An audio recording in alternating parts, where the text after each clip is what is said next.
Drake Maye, Tre'Veyon Henderson, and the New England Patriots host Justin Fields, Breece Hall, and the New York Jets on Thursday Night Football. Tre'Veyon Henderson, what a performance. This kid has a certain burst, a gear that frankly maybe only Jahmyr Gibbs can sort of match at the running back position. There's few guys that can match that top end speed that he possesses once he really gets going. He changed the game, really, for New England against Tampa Bay. 2 50-plus yard touchdowns will do that. Did he have crazy effectiveness besides those two runs? No, not so much. When you talk about on the day, he had, I believe, like 12 carries for 30 yards besides those two runs. But that's the thing about the run game. When you stick to it, you're able to have those explosives. And look, this New England team, what you would give them probably the most credit on is how efficient they've been as an offense. And when Drake Maye didn't have the amount of success in the high completion percentage and the accuracy in getting those completions, then they go to the ground game and they stuck with 31 attempts and 27 carries. So that's a very balanced team getting a win on the road against a very good Tampa Bay football team. Now, for the New York Jets to talk about another Buckeye, Justin Fields, well, he didn't exactly need to do a whole lot against Cleveland in that win for them. Not exactly his best performance, but again, it was a true identity of what New York wanted to do. 33 runs, 11 passes in this game. He was sacked 3 times. The offensive line struggled a little bit, and that makes sense going up against a Myles Garrett-led Cleveland Brown front. But overall on the day, 6 of 11 for 50 yards, an interception, and a touchdown. Breece Hall sort of carried this offense once again. He had 125 total yards. I think the Jets only had like 180 total yards on the day, so he had a massive majority of that. Without Garrett Wilson having much of an effectiveness as a wide receiver, or him, I don't really know if he's fully healthy as of this point coming off the concussion, I don't see the Jets with a path against New England. I know that they're riding high. They got a win streak, 2 games in a row, beat Cincinnati, beat Cleveland, putting up some points. But is there an argument that they're playing better football, they're improved?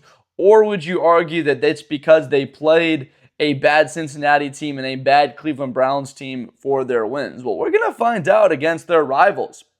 This is a team that they don't like in New England, that they clearly have a history of losing to. I think New England's still working every single year to avenge that loss to the Jets in the 2010 postseason, the divisional round. Mark Sanchez in the New York Jets taking out Tom Brady back in 2010. The last time the New York Jets won a playoff game was that game, if I'm not mistaken there. So this is the type of game where if I'm New York, why would you change a single thing? You have Justin Fields running the ball. He had 7 carries against Cleveland. Give him 8-9 carries against the Patriots. Breece Hall, give him the football 24-25 times on the ground. Give him another 4 or 5 targets through the air and see how that works. I'd go down with that. Again, Garrett Wilson, I don't exactly know his full status, how healthy he's been. If he is able to be effective against New England, of course, he presents a difficult guy for Christian Gonzalez to cover. He, this past week, had to deal with Emeka Egbuka, who went off 6 catches, 115 yards, and a touchdown. That was a matchup that obviously presented issues throughout the day for this New England Patriots secondary. When New England, as a defense, gets pressure on the quarterback with 4, I mean, you could say this about many teams, but especially New England, with the way that they can cover in the back end, and they can get pressure up the middle with Milton Williams or Landry off the edge. This team is very dangerous. They still have a veteran like Carlton dangerous in the back end, a guy that had played for Tampa, so he goes up against his former team and a Todd Bowles-led defense that he was a Super Bowl champion with Tom Brady back in 2020 for Tampa Bay. So he goes back to his home field and gets a win against Tampa. Look, this 7-game winning streak, what's most impressive about it to me is the different ways they're winning games, the variety of how all of these games have happened. You could see a manner of them winning this game against the Jets 34-31. It turns into a shootout. Drake Maye, Justin Fields, they're going at it. Both of the run games come alive. You could also see a way that the Patriots have to grow gruel it out 20-19, having to come up with a late field goal to try and pull this one out at home. And then there's probably the manner of which that I think that this game goes, where New England looks to be in steady command of this one, controlling the script. They are able to move the football on the ground. That was a Cleveland team that rushed the ball very well against the Jets. 5 yards a carry. Quinshon Judkins had 75 yards. Dylan Gabriel on the ground had a lot of success. What's Drake Maye done at times? Well, that's run the football. He had 7 carries against Tampa. I think you could see 8 or 9 against Tampa. This is going to be a game where you see 15 to 20 quarterback carries. The Tampa Bay offense with Baker Mayfield at the helm, quite effective. This guy was great. 3 touchdowns, no interceptions, but he doesn't quite possess the mobility to really affect the numbers when there's man coverage to take off and run. He can get it at times, but he doesn't have the quite athleticism that, of course, a Justin Fields has or a Drake Maye has to go get those yards. So I'd see a lot of quarterback running this game. These quarterbacks taking their opportunities when they present themselves, no doubt. So can the Jets slow down this New England Patriot rushing attack? My answer is no. There's been no evidence. You look back to games like this past week against Cleveland, the way that Cincinnati ran the football against the Jets, the way that the Dallas Cowboys ran the football against New York. I see New England having over 150 rushing yards. They face some good backs, but Tre'Veyon Henderson adds an element in the run game, or is something that's quite similar to a James Cook in the burst that he possesses. There's J.K. Dobbins, who the Jets had to deal with overseas playing against the Denver Broncos. J.K. Dobbins wasn't quite effective. The Jets did a good job in that game.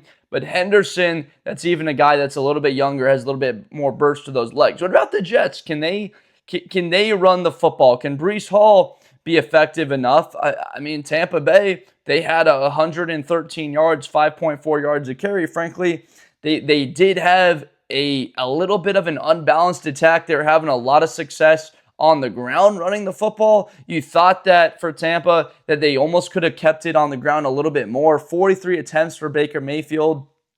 It gets away from them a little bit as they were down, 28-16 before that late sort of garbage time touchdown, whatever you want to call it, for the Buccaneers at the end of that one. But I thought that Tampa could have kept it on the ground, try and protect their defense a little bit that struggled against this very effective, this New England Patriots offense that I thought would be good this year. They're completely blowing any of those expectations fully out of the water. And now there's no Sauce Gardner for New York. He's now with the Indianapolis Colts. And who for the Jets is going to step up and having to cover Matt Collins, or having to cover Williams or Douglas or Stefon Diggs? I mean, this wide receiving core for New England is now starting to come together. You think about what they could do if they could add another player in this upcoming draft. I think that's where I would go. I'd go towards offense, towards wide receiver, and add another guy. Obviously, we're thinking a bit of a ways ahead there. That's sort of the place where I would go. I like this core. They had a great day against a good Tampa Bay Buccaneer secondary and defense.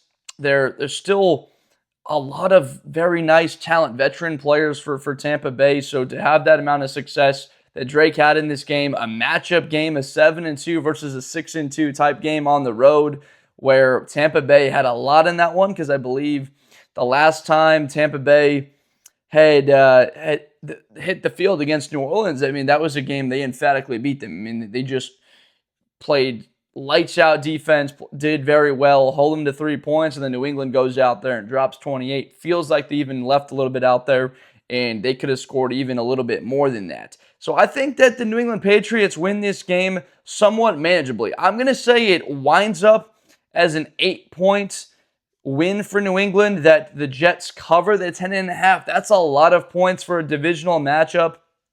The number of 8 and 9 seems a lot more comfortable to me to sort of roll with New England there, but 10.5, I'm going to go with the Jets to cover that spread, but I do feel like that's a late score. Like New England could control this game up 10 or 11 in a field goal to try and get the Jets to within one score, needing a stop to get the football back, and New England's able to run the clock out. So a decent enough game on Thursday night. Don't think that this game is going to present any crazy surprises, but if you're a New England Patriots fan, you're like, we got to take care of business. You just saw what Miami did against the Buffalo Bills. If there was a big enough upset this season, I don't know what was bigger than Miami knocking off Buffalo. That was a shocker. So this one would be amongst that type of level. The way New England's playing, you cannot overlook this Jets team. Of course, Justin Fields can flash at times. He presents all kinds of problems, especially when he's on as a passer. And Garrett Wilson, he's fully healthy and ready to go. He's obviously a matchup nightmare. And Breece Hall out of the backfield. It's clear where this Jets team is oriented in the future. They're going to be looking towards an offense, building the identity as being an offense-first team, a team that you're going to have to score more points than instead of what they were led by, which was defense for the past couple of years. And it just wasn't working. They weren't winning enough games with that identity. Now they're going towards offense. They just want to outscore some teams and have that type of identity in the way that they go out and win. So I'm excited for this one. AFC East rivalry. New England gets a big favor from Miami. It basically looks like now that it's going to come down to that game later in the year against Buffalo for who's going to wind up winning this division. But because of that, let's say the Patriots wind up 5-1 in the division, and Buffalo, because that loss is 4-2 in those games, and New England did end up losing to the Bills, they wind up with the same record at the end of the season. Even if they lost on December 14th at home to Buffalo, they still would wind up winning the division based on a head-to-head tiebreaker. So in this one, of course, you're looking at a team with the Patriots, top 10 in points per game, 26.5 a game. That's 8th in the league. Time of possession, they're very good, 31.5 minutes a game. And in sacks, in interceptions. This is a complete football team. I like them to win on Thursday night. I appreciate you so much for watching. If you enjoyed this video, subscribe for more Blitz of Blender content in the future. I'm Josh Blender, making these NFL and college videos weekly to get you set and ready for these big matchups. Still very important. There's a lot for the Jets to play with here. Give the front office a look at every single guy on this roster if they deserve to come back and compete for this team moving forward for the organization. And let's see if the New England Patriots get their 8th in a row. Thank you so much for watching, and I'll see you next time.